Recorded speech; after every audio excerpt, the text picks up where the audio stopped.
And it's hymn number 8, We Gather Together. And this hymn takes me right back to Neely, Nebraska, being about 10 years old, and how much I enjoyed that church family, and that reminds me of this church family too. So if you open your hymnals to sing hymn number 8.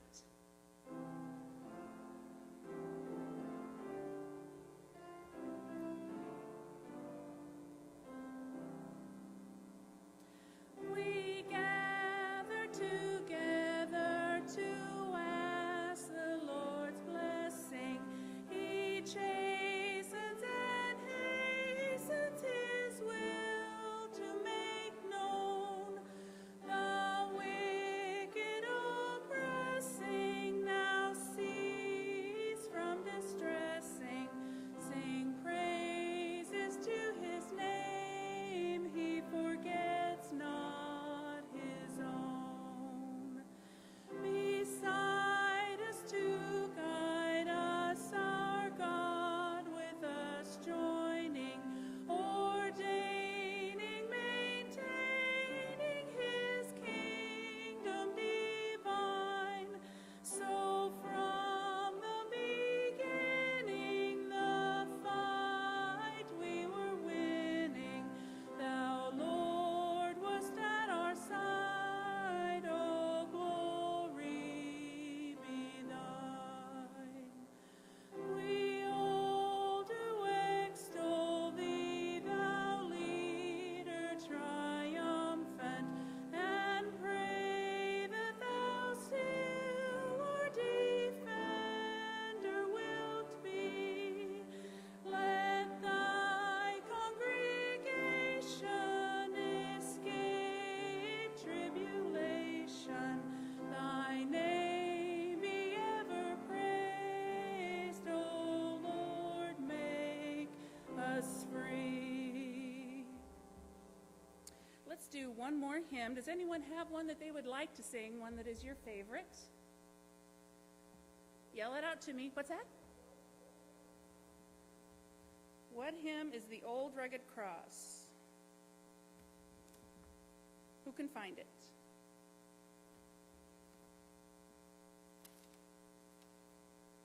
$150 what? 159. Thanks, Nance.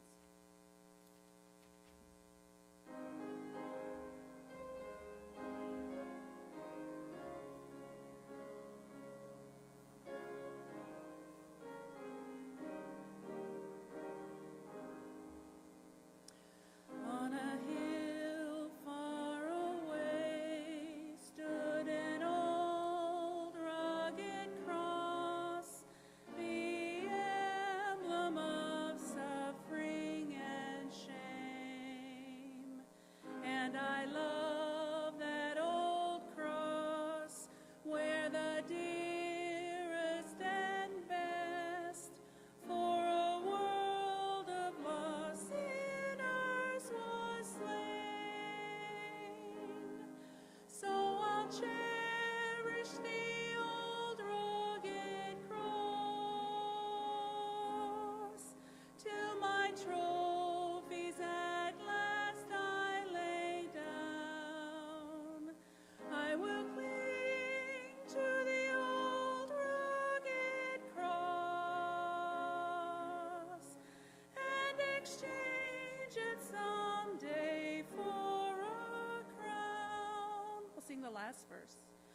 To the old rugged cross I will ever be true, its shame and reproach gladly bear.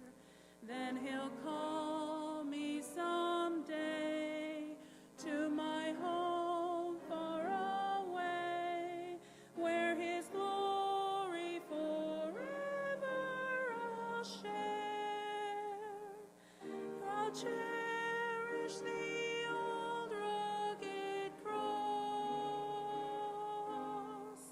till my trophies at last I lay down. I will cling to the old rugged cross and exchange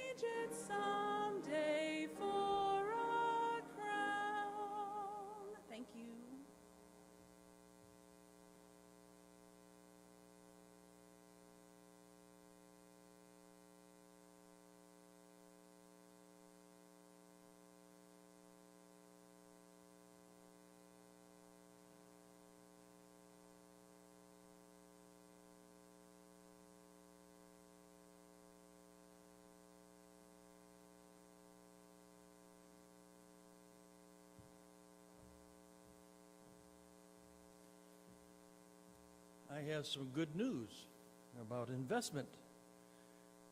I hope it's one of your favorite things to do.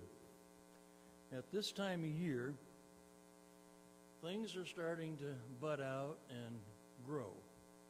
They've been growing right along, you just haven't seen them without their full summer coat on. But I hope somebody, and all of you, will do some actual planting of something.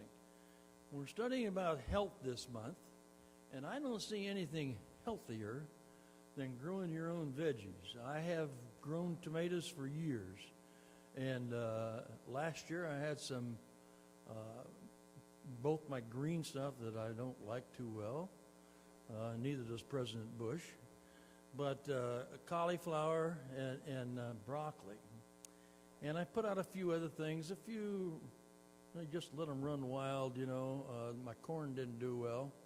Matter of fact, nothing did do well last year, but I'm hoping for a better year this year. But the good news I have is in my pocket here.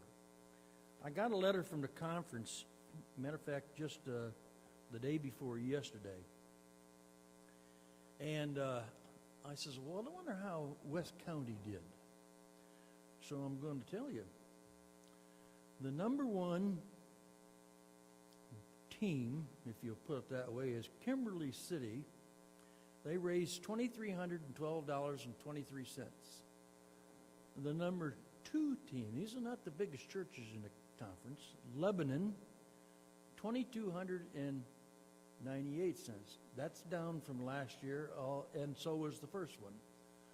A place called Lamar, I think that's where all this stuff began. Do you remember, Maryland? Was the first investment thing started in Lamar, Missouri? They raised $2,019.90. And then, ta-da, is West County, $1,839.05. That is terrific. That's up from about $1,500 last year, so we're in the plus column. Of the first 10 people, there's only four teams, 4 churches that hit the plus column. In other words, they did better than last year. So I am thankful for the church. I didn't do this. You and God's plan and God's investment and whatever you are doing for investment is who made this such a success. And I'm really proud. There were only 11 churches in the entire conference. I think there's about 75, at least on that sheet I counted that many, that earned over $1,000. Of those, 6 landed in the plus column and 6 landed in the negative column. So we've done quite well. And then there was about 22 more that raised more than $500. And then the other almost 50 falls off in less than $500. So if you compare yourself to the rest of the conference, we've had a great investment program.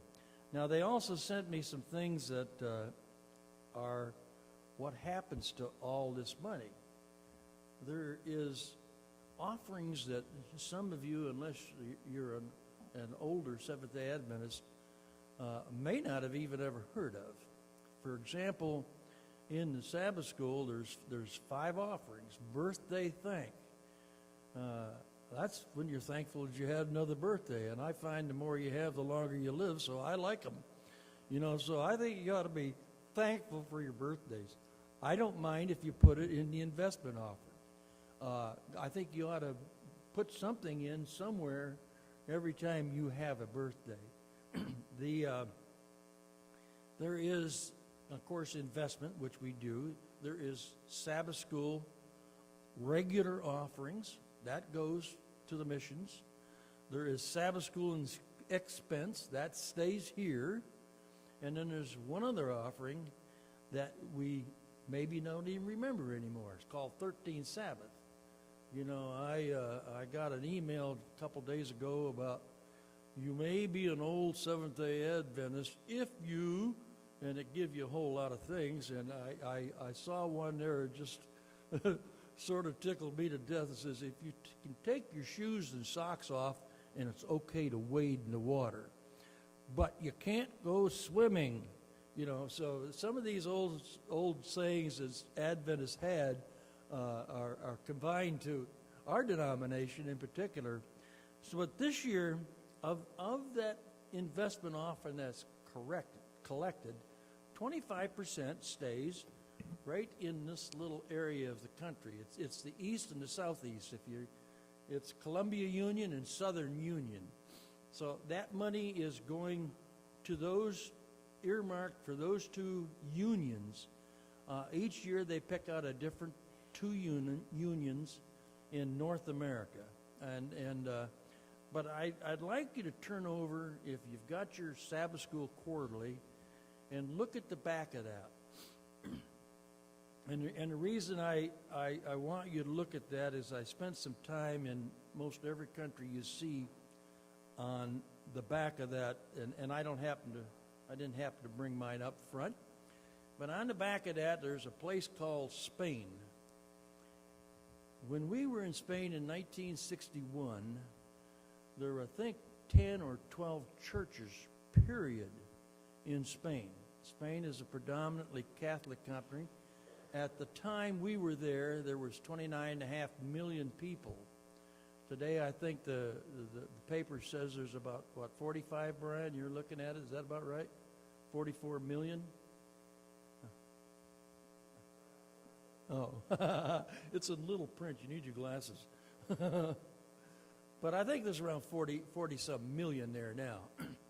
We had 10 churches there, and now there's 140-something maybe. And it has really grown. But of those 10 or 12 churches that were in Spain, 2 of them were in the city I lived in, Zaragoza, that were Adventist churches. As a matter of fact, almost all of them in 1961 were Adventist churches. So we were one of the first dominant religions to go into that country with the message. And it was kind of great going to church in there and seeing what your investment offering has done for the people over there. So I encourage you to continue on. I'll tell you a little more about that maybe next month, about what we're going to do with that money in the Columbia Union. And I can give you a brief heads up right now.